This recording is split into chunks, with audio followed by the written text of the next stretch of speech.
Good morning, fellas. Oh, man. Monday morning. Here we go again. I feel like the weekends go by so bloody quickly. On Friday afternoons, you go, oh, yeah, sweet. I've got the weekend off now. I can relax, catch up on rest.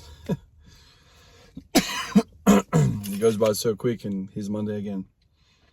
Weekends are always full with commitments and things. But anyway, let's get going again. Oh, there goes my car.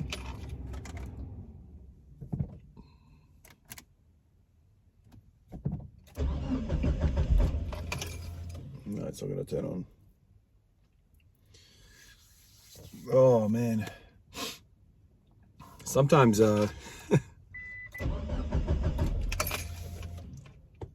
I'm sure everyone kind of feels the same way. Sometimes you feel sorry for yourself, like, oh crap, I gotta go to work again, poor me, that kind of mentality. It's not like that bad, but sometimes you think to yourself, oh shit, I don't want to go to work, right? I wish I could do this or that or whatever. And that thought kind of simmers with you for a little while. And at least for me, I go through all these like different thoughts. It's like a cascade of thoughts that kind of follow, and it takes a bit of time to kind of process all that through. And then eventually I get to the thought of like, you zoom out bit by bit, and then you get to, to the final thoughts of, okay, cool. Let's imagine that I had a lot of money. What would I do? Well, what would you do? Like, at the end of the day, you got to do something, right? And everything I've learned about the human body and the mind tells me that it's not good to do nothing. You have to do something. Sure, I could be doing something that I really, really like a hobby, right? But then I think to myself, like that hobby that I absolutely love, would that then turn into a job because I'm doing it too much? I don't know. That thought crosses my mind, and then the next thought that crosses my mind, okay, sure, let's stop nursing altogether. I don't have nursing in my life at all. I don't have it. I don't have to go to nursing. I don't have to go to the hospital. And then I started kind of like thinking, what are the aspects of it that I would miss? And there are aspects, like no matter what you do, like sure, like some elements of the job are terrible. Nobody wants to do them. But then I think it's the people. Obviously the people that you work with, you built a relationship over the years. You care about these people. And I suppose like if you were to see those people outside of work, that wouldn't really happen, right? Like we're all kind of different people from different walks of life. Some of them you would definitely. But a lot of these people you wouldn't bump shoulders with at all. And so if you remove that employment from the picture, then you're only spending time with people that are like you, who are, very similar to you, that you care about, they're fun and whatever. But there's a lot of other people you would never really work with, you wouldn't have contact with. And I think that's what financial freedom does, is that it allows you to cut off everyone that is not like you in a way. Sure, you can go to shopping, you can go here, there, sporting, but like, damn near 40, am I going to play sports like I used to when I was 15? Absolutely not. So I think employment allows you to mingle with people that are not exactly from the same walk of life, from the same idea as you, so the same, type of person. Like, I mean, if I had a lot of money, I'd just spend time with my best friends, but that's it, my family. And what does that do to somebody over a long period of time? What does that really do to someone? I don't know, man. I don't think it's all that great. I think you do need in life that teamwork with people that are not necessarily like you. And I'm not saying that in any negative sense. Like, I'm kind of just referring to, oh man, there's a whole bunch of stuff here, cars. I'm just saying in the sense of like, I don't know how to say it. Or like even just different age groups of people, would I be hanging around with somebody that's 50 years old, in a different stage of life, not into fitness, not into sport, not into anything that I like, would I spend 40 hours a week with somebody like that if I didn't have a job? Absolutely not. But there is value in that. There is value in spending time with somebody that is not like you. There's just one element that kind of crosses my mind. Obviously, the patience and the stories is another. What this job teaches you in terms of your attitude. So many times, man. Even right now, I'm not exactly pumped to go to work, man. There's this undertone of I can't be screwed. I really can't be screwed. I'm tired, man. I'm so freaking sore from the back day the other day. I just really want to spend another 4 hours in bed. So I'm kind of getting up 4 hours too early.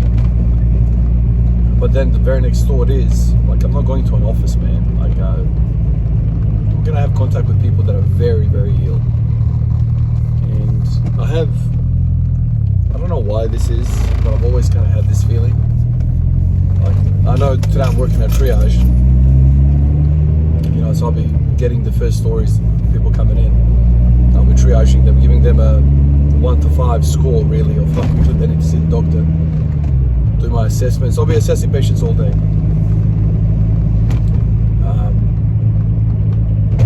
For some reason, man, every time I triage or come into contact with somebody that has cancer, it's like a deep down sadness that hits me for them. Some cancers are better than others, obviously, in terms of prognosis and whatnot, but then other cancers, man, terrible outcomes,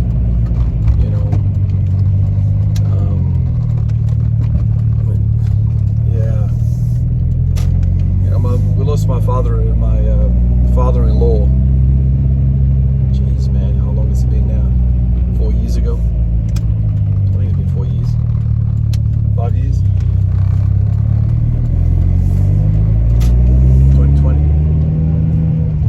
2021, something like that.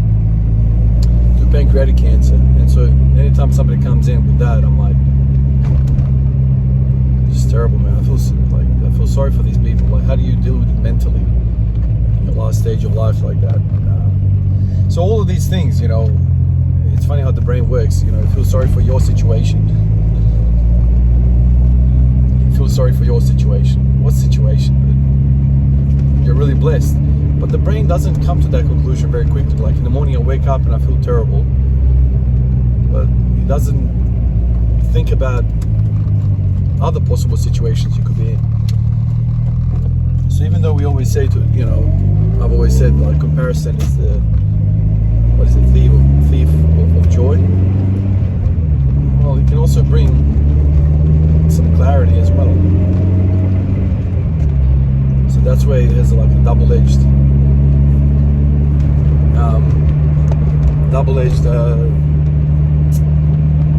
meaning. It's not all that bad, man. It's not just pure bad.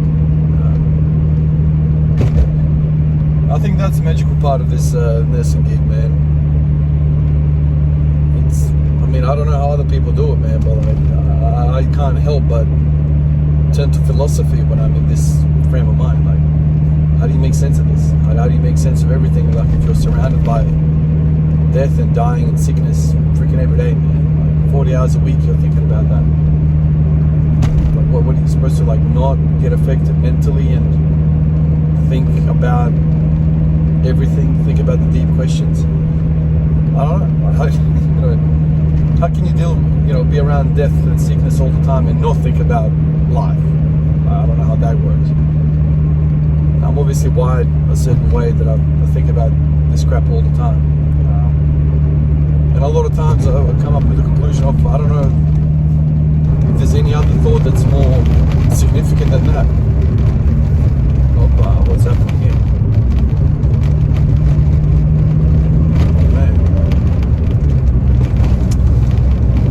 But yeah, so not the greatest mood this morning, but usually the drive-in, I kind of gather myself and I lock in, whatever that term means.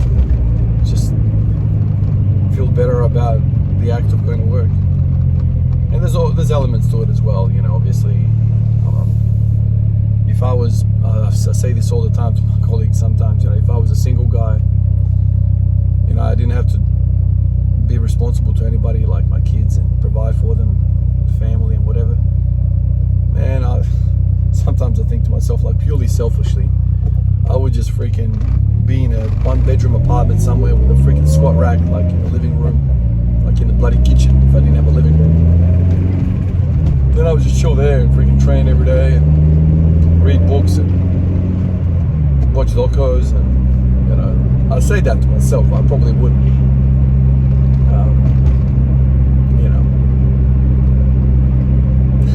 I watched something the other day, and the guy was basically saying he asked ChatGPT what the 5 best predictors of longevity or health. What are the 5 factors that are most important? And what was number 1? I can't remember exactly what was number 1. Like the blue zones, whatever they call them. It wasn't like fitness, it wasn't food, it was like stress, I think it was, yeah. Like low chronic, or just chronic stress, you know, like simmering away at you for a long period of time, just kind of breaks your body down. But then the other part of that, I think it was the second or the third factor, might be the second actually, was loneliness. Loneliness apparently is death to us. It's very, very bad. So building great relationships with people is one of the best things you can do. That doesn't mean you have 100 friends. You just have a bond with somebody. And apparently that's a very good predictor of somebody's outcome. So we don't do well in isolation. I say this, but I'm fully aware that there are people that are like to be loners, they don't like people.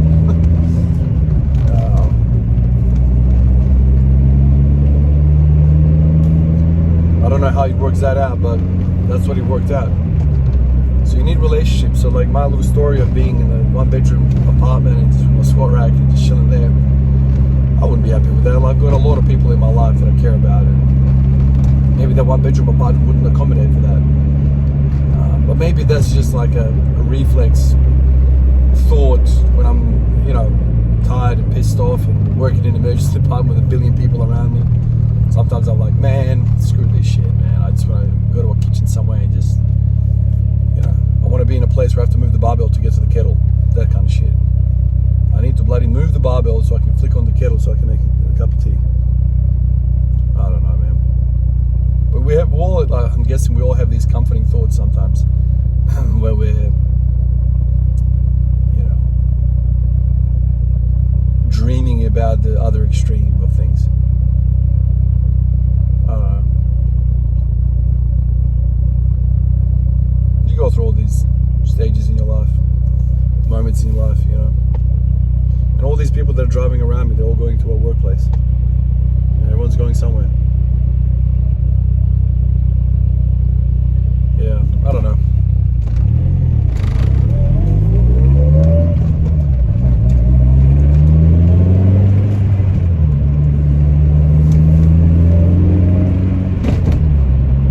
What do you know?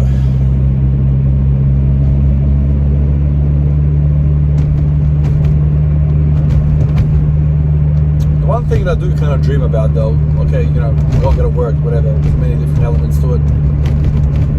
But what I'd love, I wish there was a system like this where, you know, you could rotate around the different industries willingly, freely, and get the same money, right?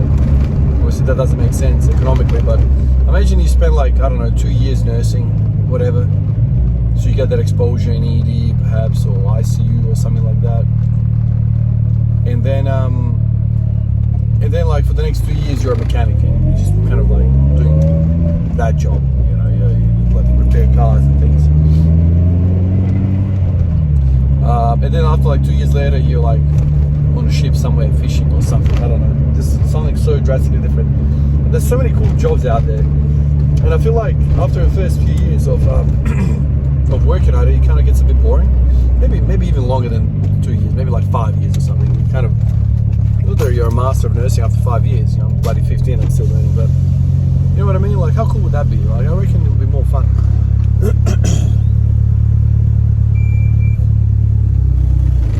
I reckon that would be cool. Imagine if I was driving to like a, I don't know, like a factory somewhere right now, and you're working with like these big ass machines and stuff that are making like crazy things.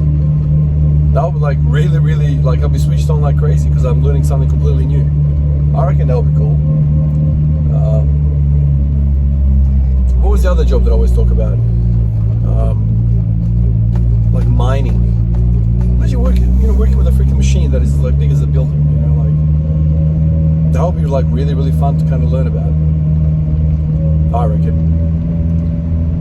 Anyway, guys, this is me. Let me get out of here. I think I'm running a little bit late. Let me get out of here, and I'll catch you guys after work, I guess, huh? Alright, guys. Let me run away. And we're back. Oh, it was a busy shift, but nothing crazy. Nothing crazy, and as always, repeated theme with me, and I've kind of realized this over the years, is that some days I'm not keen to go into work, but then most days I'm kind of happy by the end of the day. I know that sounds funny, like everyone's kind of happy to go home, but it's the deeper stuff. Do you like going to work? Do you like what you do? Do you like, you know, what you've achieved, you know? And to me, nursing is always like that. I always go home and I'm like, yeah, I feel pretty good, man. Like it was I met some people, I helped some people in need. Like I always say to everyone that asks me about nursing, it's not just about the paycheck, it's about something else. You know, it's about, you know, the feeling that you get at the end of it. You don't just go home with some money in your pocket, you go home with perhaps maybe a lesson and an experience. You rub shoulders with somebody that, you know, can offer you some insight into life. And ultimately, you know, if you're that way inclined about life and you like to think about the big things, you know, people that are in those stages in life will, you know, maybe they're at the end of their life. For me, at least, it is a very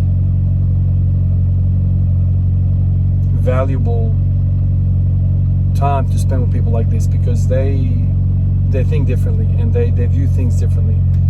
And to me, that is beneficial, because when you're young, when you've got, you know, heaps of life ahead of you, you think differently. You know, I know for myself, like I'm 36 now, but when I was like 18, I thought differently about everything, not just about, you know, myself, but also about the planet, the neighborhood, the community that I'm in, the next person. Like, you know, when you're young, you just don't give a crap. It's all about your ego and you feeding your, you know, making sure you're all right. But then eventually you get to a stage where it's like, no, it's you know, I've got kids now, and my kids live in this community, and the health of this community matters because my kids are in it. It's not just about me. I know I'll be all right, but my kids don't have maybe the same tools, and I rely on the community to direct them, you know. And I'm talking about, when I say community, schools, hospitals, like all that stuff, you know. So you become less egocentric and you become more community centric. And I guess as you age more and more, you become, I don't know, society at large, country centric, you know, and you know, legacies, you know, all these different perspectives.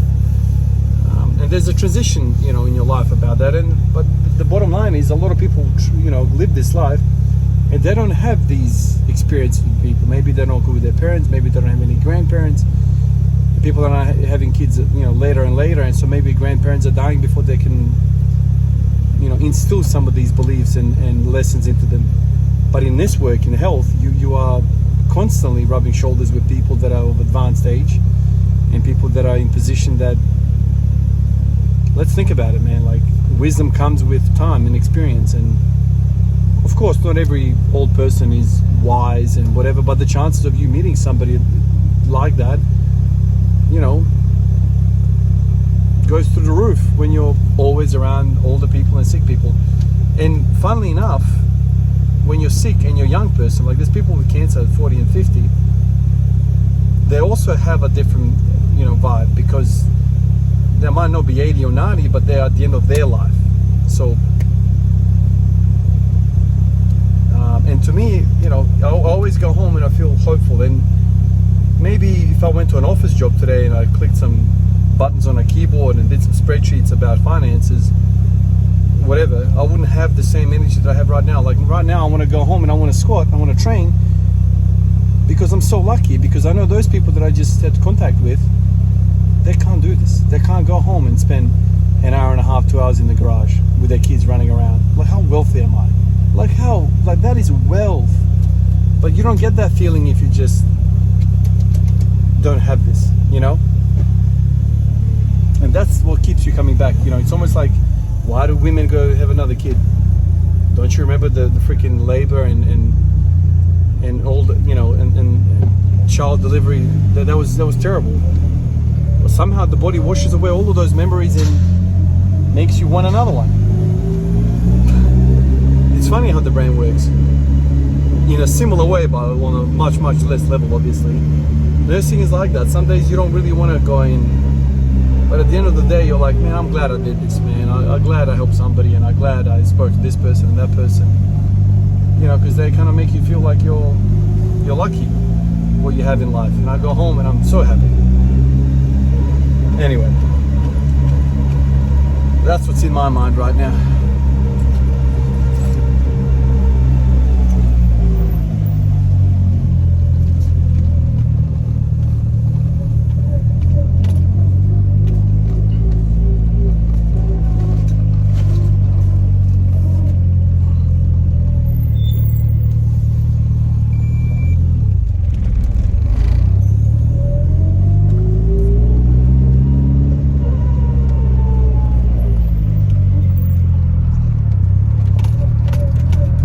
Sometimes I get lucky doing a U-turn here, sometimes I don't. I don't think I'm going to get the break in traffic done after here, so I'll have to go in inside the hospital car park. See, this person here has done a successful U-bolt. But the trouble with my car, the Evo, it's got the world's worst freaking turning circle there. So I can't make those turns. Guy doesn't want to look at me. Just trying to be nice, hook him up. No luck.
Had something like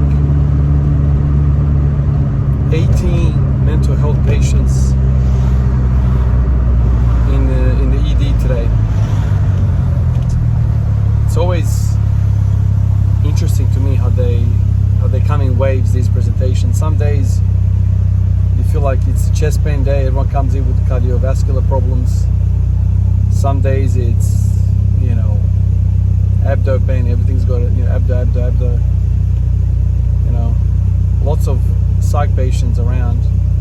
Psychiatry is long stays, man. People don't get mentally well very quickly, so they end up staying for weeks. And so because it's long stays in hospital, the beds don't pop up that quickly, and so there's a backlog of patients in emergency departments all around Adelaide. I'm guessing all around the world as well. And it's the worst, man. You're mentally unwell, and then you have to stay in emergency. Like that's your bed for like a long period of time. Oftentimes people stay here day 2 or more waiting for an inpatient bed. And it's like the worst case scenario for somebody that needs peace and quiet to be in ED with just ruckus, And today was one of those days, lots and lots of mental health patients, and there's no movement, so the whole system's backlogged, And it's interesting, like around Christmas, around the public holidays, you see an increase in mental health presentations. Instead of Christmas being a happy time, a lot of people get reminded of why they are not happy in the first place. Trauma, family abuse, loss, that kind of stuff. And so I always think about that. Imagine Christmas time not being a happy time for you because of X, Y, and Z. And it's just, some people just have it tough, man. And I remember back in the day when I first started nursing, I used to look at like these people that come in, drug addicts, and they do this, that, the other, they do meth, which is the worst freaking drug of all time. They do all these different things. I used to be like, how disgusting of you to like abuse drugs. And here's a patient over there with cancer, and you're abusing your luck. You have all the health in the world, and you're actively doing unhealthy things with the drugs, and you're not really helping anybody. You're not good to your family. You're not good to anyone. And then like eventually, after years of nursing, you kind of realize that, man, some of these people come from disgusting backgrounds, and they were abused as children, and so they turn to drugs as an escape of the trauma which their parents exposed them to, and their parents were exposed by their parents. It's like an intergenerational abuse and trauma and just suffering. Some of the worst mental health patients that we get, they're very difficult to deal with. They have so many psychiatric issues, but then you look through their history and you look for some answers, and when you read some of this stuff, you're in disbelief that a person could be any other thing than what this person is presenting after you read some of the things that these people have gone through. We're talking about young kids being abused by the uncle, mom and dad doing drugs in the living room when you're 10, giving you alcohol. You're 10 years old, you have to look after your siblings while your parents are unconscious on the living room floor. You're 10, you're changing the nappy of a sibling that's 3 years old, like that kind of stuff. Like, and I'm not even mentioning the worst things here, man. There's much worse things. And sure, some people come out of that and they're okay. I don't know how, but a lot of people are not. But as a healthcare professional, like, your initial reaction is, okay, you're in an emergency, we have to make sure you're going to be okay. A lot of times you don't have the time to kind of sit back and deal with, the other things. I mean, that's for later down the track. We just want to make sure you don't harm us or yourself. Safety is a big thing when it comes to emergency mental health. But yeah, there's so much stuff. So much stuff goes on, and I think this is what nursing provides, man. Nursing and healthcare in general, it gives you that exposure to people from all walks of life. All walks of life. And I think ultimately that's why I like the career, because like I said, it's not just about the freaking money, man. It's you get so much more out of it. It helps me solve the big puzzles in my life. What's the point of this? What am I doing? Should I be chasing money? Should I be chasing this, that, the other? A lot of the answers are there. Like in life, you just have to have the right exposures. And like I said before, some people don't get the exposure because they live in different environments and different workplaces. But You know, when's the last time you spoke to a heroin addict? When's the last time you spoke to a heroin addict that was freely talking to you and talking about their history, about their past? We're in the research room, you know, we're giving him naloxone and all this stuff, and, you know, saving his life. And so there's a relationship there straight away, and then he opens up. And a lot of, I mean, I hate to say this, but heroin overdose patients are some of my favorite patients, because they're not aggressive, they're kind of calm, and when they come to, they're oftentimes nice people. They're just doing it tough, man, you know.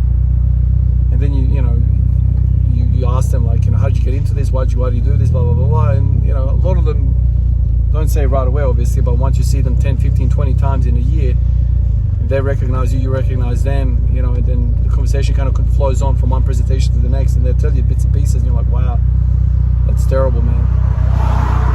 Obviously, there's a lot of vets, you know, people go to the army, they serve, they come back with PTSD, and we don't need to imagine too much of the memories they might have.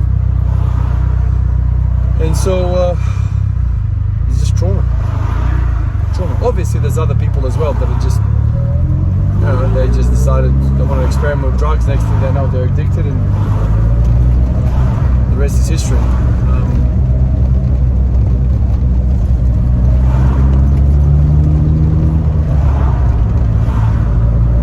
Yeah, I think, to be honest with you, man, my nursing career is a very, very large part of this whole journey of me sweating every day, without a doubt, man. You know, people ask me about my inspirations, my motivation, all this stuff, and on the daily, every time I do my job, man, I can't help it but get inspired and motivated to do things, because I'm lucky, man. It's a celebration. I've said this in the past, people don't understand it. It really is. It is a celebration that you can go right now home, chill with the family a little bit, and at 5, 6 o'clock, whenever you will feel like it, come outside the garage, you go into the garage, pick up some dumbbells, do some incline press, I reckon I'll do today, some squats, warm up the hips, make a video, in the video talk about my thoughts, you know, have a community behind you to reflect upon your reflections. It's a beautiful thing, and I'm very, very lucky, and you know, you can get caught into all this sort of stuff. Oh, you know, this guy has more, this guy has more, oh my god, this guy drives a Mercedes-Benz, he's an engineer, yeah, it's $250,000. Well, all of that shit doesn't matter to me, dude. It's life is beyond just accumulation of freaking shiny toys and monetary crap. Life is deeper. Life is about the soul, and you know,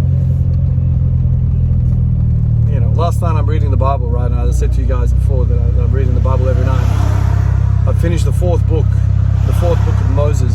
Today I'm going to start the fifth book, Numbers. Pretty sure it's Numbers.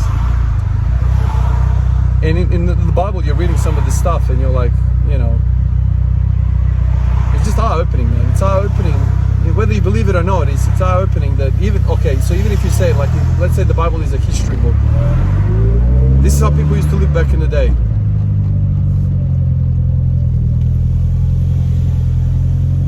It's a sudden stop. It's a history book, right? Like, this is how people used to live back in the day. This is what they thought. And you reflect upon that. You reflect upon some of these thoughts and ideas. That's, to me, what life is about. Like, it's not just about the superficial shit. You know, I've always been like that. I've always been kind of like that deep and meaningful guy. Like, and I feel like my job helps me with that. It helps me with all that stuff.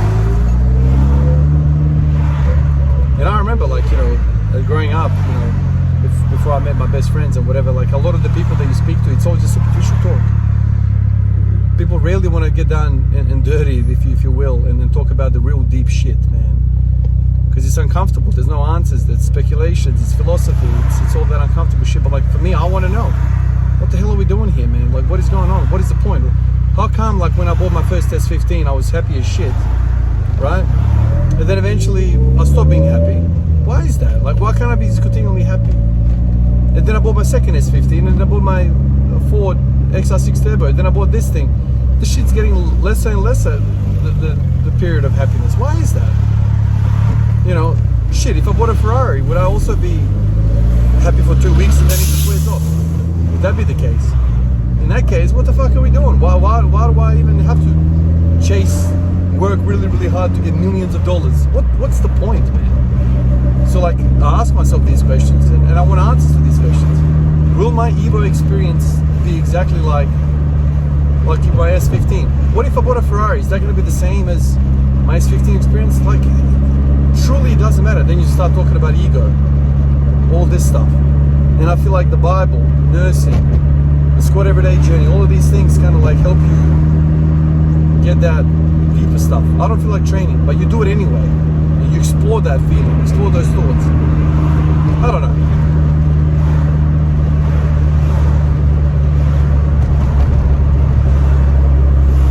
Sometimes I have these thoughts and I sit back and I'm like, I've had all these thoughts and I've gotten nowhere. But then you see other people as well, and they're like, it's about, Ivan, you talk too much, you think too much, just stop thinking and do shit. I can't be in peace with that, man. Like, what the hell, what are we doing? So that means I have to, what, just follow the next bloke over? Follow my neighbor, chase money, chase hierarchy? I can't be like that. I can't just not think and do shit, because then I'll be unhappy like everyone else. I feel like half of the population is on antidepressants. Something is wrong, man. How can we all be so freaking unhappy? And you live in Australia. You live in Australia. Why are you unhappy? Holy shit. What is going on? No, Ivan, but don't think, just do shit. It can't be like that. I can't do that. But also, that's a double-edged sword, because the more you think, the more unhappy you're going to be, right? It's a very well-known fact. You know, people with higher intelligence, not that I'm that smart or anything, I'm just saying, people that spend a lot of time thinking are often unhappy because they question everything. Philosophy, it's once you see things, you're unhappy. Ignorance is a bliss, right? Where does that term come from? Maybe they have a point, I don't know. But I've always yearned for that answer, for that. I don't want to chase something that's not going to bring me true happiness and being content. You know, I've got a 20-year-old car. I have no desire to buy a new car, because I know the moment I buy it, I'm just sending myself deeper into a financial hole. For what? So my steering wheel is a bit more warm? Fuck the steering wheel, man. If you can't take a bit of cold in the morning, holy shit, you gotta look at yourself at a deeper level, man. Or your butt's a bit cold when you sit in the leather seats. Your butt's cold when you sit on the leather seat. You need a heater on the fucking seat. Oh my goodness me. You can't be like that. It needs to be, you know, these are the real thoughts that I have in my mind. The car runs well. Why should I buy a new one? Well, like, it works well. Everything's functioning. But capitalism works in such a way that, you know, every time you switch the TV on, you kind of make to feel like it's time to upgrade the car. You have to upgrade the car. Why? I have no idea.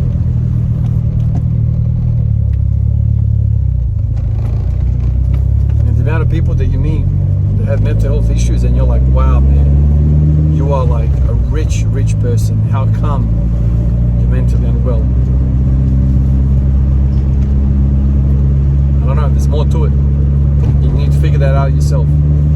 Everyone's got a different, everyone's going to have a slightly different priority list. And you need to discover yourself. And how do you discover that? A lot of thinking, man. A lot of thinking, and now with your eyes closed. People call it meditation, people call it whatever they want to call it. But you got to work out what makes you tick. And I feel, and my Soph, you know, my partner, she said to me years ago, Ivan, I don't think I'd be with you if you were not a nurse. As in, when I first met her, we started going out. I was very immature. Then I started nursing and I started putting people in body bags, and I was like, what the fuck is life about? This guy, 30 years old, has died of cancer. I was like, what am I doing with my life, man? I always say to people, man, once you put a couple of people in body bags, you start to really think differently, man.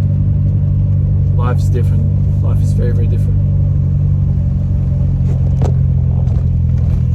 There he is. Kids are in the front yard. Hallo Beppo. Hallo Beppo. Adieu Beba. Adieu Beba. Hey.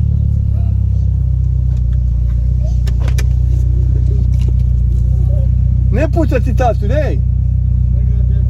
Oh, yo. He's shooting the water gun. Hey. No, no, no. So I come home and my dad's told me that he's already fixed the machine. So he's done something exactly what some of you boys were saying before, which is put the clamp on to the metal part of it and go for gold. So I don't know if this is gonna do it, if this is gonna hold, but let me show you. So he's put the clamp. I don't know if this should have been taken off as well, this plastic, or not, but he's clamped this onto it like this. I don't know if you can see that. So anyway, we'll ride with that.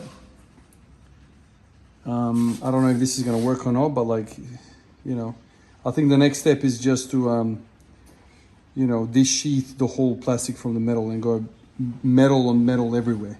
So let's see if this is gonna work. Hopefully it works. I'm not gonna do adductors today because I want to do some chest.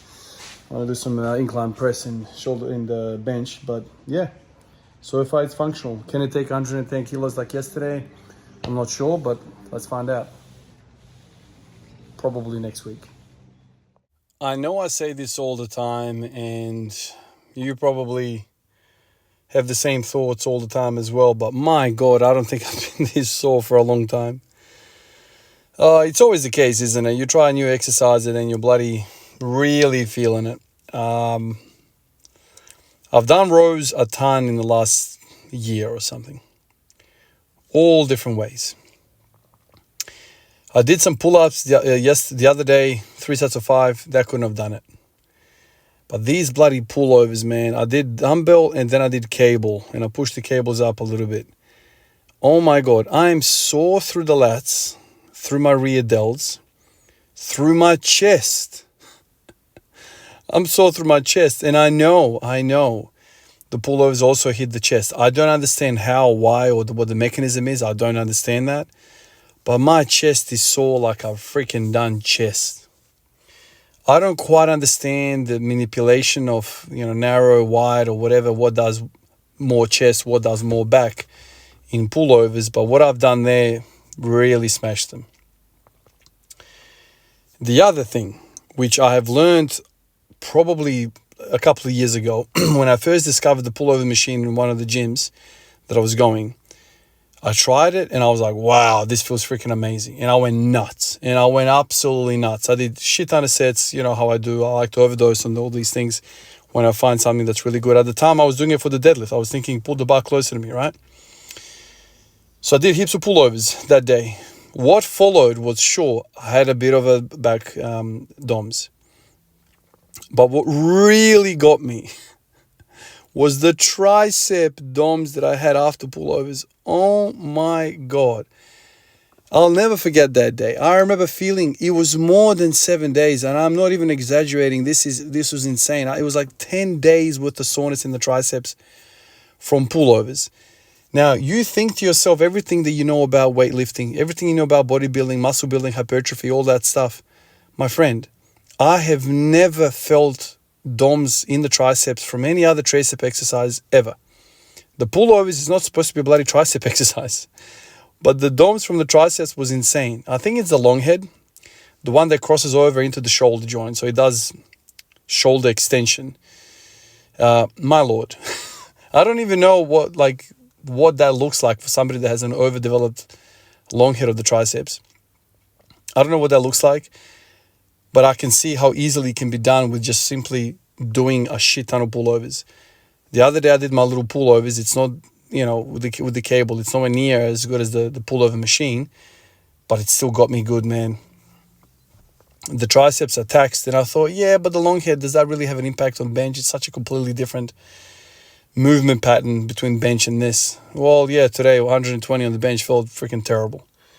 So yeah, I would say it's affected something. You know, that also with the chest. right? So the pullovers do the chest, they do the triceps. What the hell is the difference between a bloody pullover and a bench press? You tell me. What does more damage? I have DOMs in the chest.